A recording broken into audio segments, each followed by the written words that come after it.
തീർച്ചയായിട്ടും Nipah virus എന്ന് പറഞ്ഞാൽ മാരകമായ പ്രകരശേഷിയുള്ള ഒരു സംഭവം തന്നെയാണ്. ലോകത്താദ്യമായിട്ട് എവിടെയാണ് നിപ്പ റിപ്പോർട്ട് ചെയ്തത്? അതിൻ്റെ ഒരു പുരാണം ഇങ്ങനെയാണ് പോകുന്നത്.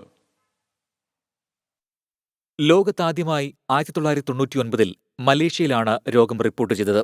മലേഷ്യയിൽ വവ്വാലുകളിൽ നിന്ന് പന്നികളിലേക്കും തുടർന്ന് മനുഷ്യരിലേക്കും രോഗം പടരുകയാണുണ്ടായത്. മലേഷ്യയിലെ നിപ എന്ന സ്ഥലത്ത് പന്നി കർഷകർക്കിടയിലായിരുന്നു ആദ്യ രോഗവ്യാപനം. ആദ്യം രോഗം റിപ്പോർട്ട് ചെയ്ത സ്ഥലത്തിന്റെ പേരുകൊണ്ടാണ് നിപ എന്ന പേരിൽ വൈറസ് അറിയപ്പെടുന്നത്. ഹെനിപ വൈറസ് ജനുസിലെ പാരമിക്സോ വിരിഡെ വിഭാഗത്തിൽപ്പെട്ട RNA വൈറസുകളാണ് നിപ വൈറസുകൾ. പഴവർഗ്ഗങ്ങൾ ഭക്ഷിച്ചു ജീവിക്കുന്ന ടെറോപ്പസ് ജനുസിൽപ്പെട്ട 4 തരം വവ്വാലുകളാണ് നിപ വൈറസിന്റെ പ്രകൃതിദത്ത വാഹകർ. വവ്വാലിന്റെ കാഷ്ടം, മൂത്രം, ഉമിനീർ, ശുക്ലം എന്നീ സ്രവങ്ങളിലൂടെയാണ് വൈറസ് പുറത്തേക്ക് വ്യാപിക്കുന്നത്.